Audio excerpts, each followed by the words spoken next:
এটা বলার পরে ওরকে পুলিশ বক্সে নিয়ে আসার জন্য চেষ্টা করতেছে, আরও বাইকাররা তাকে বাধা সৃষ্টি করে এখানে একটা আরও হট্টগোল তৈরি করছে। এরে ঘুষি মারছে, এরে ঘুষি মারছে। ছোট্ট একটা ঘটনাকে কেন্দ্র করে আজকে অনেক বড় হয়ে যাচ্ছে, অনেকের রিজিকের সমস্যা হচ্ছে। একজনের সাথে বাড়াবাড়ি হচ্ছে, আরেকজন যায় ঝাঁপিয়ে পড়ছে, আবার আরেকজনের সাথে ইয়ে করতেছে, আবার আরেকজন যায় ঝাঁপিয়ে পড়ছে। এভাবের উপরে জিনিসটা আসলে এরকম আহামরি কিছু হয় না এখানে কোনো ধরনের। এই প্রথম দেখলাম একটা ওয়াটার বাইক দূর থেকে দেখলাম উল্টে পড়ে গেছে, দুজন এসে একটা মহিলা একটা ছেলে উল্টে পড়ে গেছে, বাট কেউ কিছু দেখতেছিল না, লাইফ জ্যাকেট পরানো ছিল।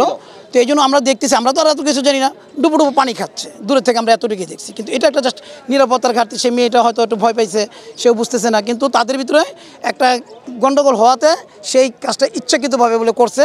এটা ক্লায়েন্ট হলো ট্যুরিস্টের কথা, এটা আমার কথা না, এটা আমি জানি না। পরে এখানে এমন একটা পরিস্থিতি হয়েছে, কাউকে কেউ মানতেছে না, ইচ্ছা করলে আমি আপনাকে মারতেছি, আপনি আমাকে মারতেছেন, বাট আমি কিছুই জানি না। এখানে হয়েছিল, আমরা যখন গোসল করতেছিলাম তখন একটা দেখি যে একটা ওয়াটার বাইক উল্টায় গেছে। উল্টায় যাওয়ার পর আমরা সবাই উৎসুক তাকায় রয়েছি। আমরা তো ঢাকার মানুষ, অনেকে সাঁতার জানি না, আমরা আগায় যাই নাই। অনেকক্ষণ পর্যন্ত কোনো উদ্ধারকর্মী না যাওয়াতে তারাই দেখলাম যে আস্তে আস্তে আগায় আসতেছে। তো কিছু পর্যটকও তারাও একটু সামনে আগায় গেছে। যাওয়ার পর যে ড্রাইভ করতেছিল, যে বাইকের যেই ড্রাইভার, ওনাকে বলতেছিল যে তোমাদের উদ্ধারকারী কই, তোমরা একটা উদ্ধারকারী ব্যবস্থা করলো না। সে বললো পছন্দ না, আমরাই উদ্ধারকারী। সে একটু উগ্র মেজাজ দেখাইছে। উগ্র মেজাজ দেখানোর পরে এখানে যারা 2-4 জন পর্যটক ছিল তারাও একটু উত্তেজিত হয়েছে যে তুমি এমন আচরণ করতেছো কেন। এই কথাবার্তা হইতেছে আর বিচের সামনের দিকে আগাইতেছে। তো এদেরকে আবার একজন এদের যে লাইফ জ্যাকেট খুলে এরকম সবাইকে দেখাইতেছে। এটা দেখানোর পরে ওই বাইকের কিছু ড্রাইভারও তারা আগায় গেছে।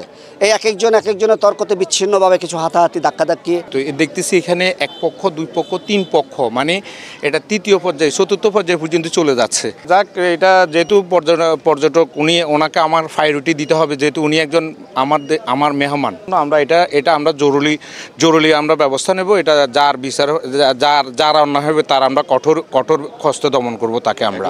না, এখন ওয়াটার বাইক আমি আপাতত, আমার ম্যাজিস্ট্রেট মহোদয় আমাকে না করছে, কোনো ওয়াটার বাইক চলবে না যতক্ষণ পর্যন্ত এটা শুরু না হবে। এখানে কি হয়েছিল, আমাদের একটা অপারেটর মানে 300 একটা রাইড নিয়ে গেছিলো।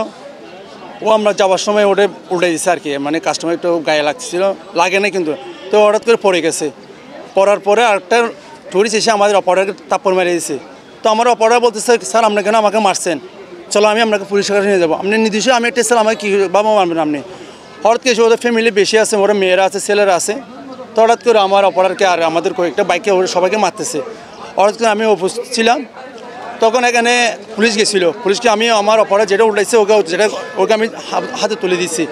তুলে দেওয়ার পরে হঠাৎ করে মানে ওরা আমার যখন আমি অপারেটরকে তুলেছি তখন ওরা যেগুলি ছিল টুরিস্ট সবাই আমাদের ওয়াটার বাইকে সবাইকে মারতেছে হঠাৎ করে। তো এখন আমাদের দুটো অপারেটর এখানে আছে, একটা হেল্পার, একটা ড্রাইভার, পুলিশে আটক করছে এখানে আর কি।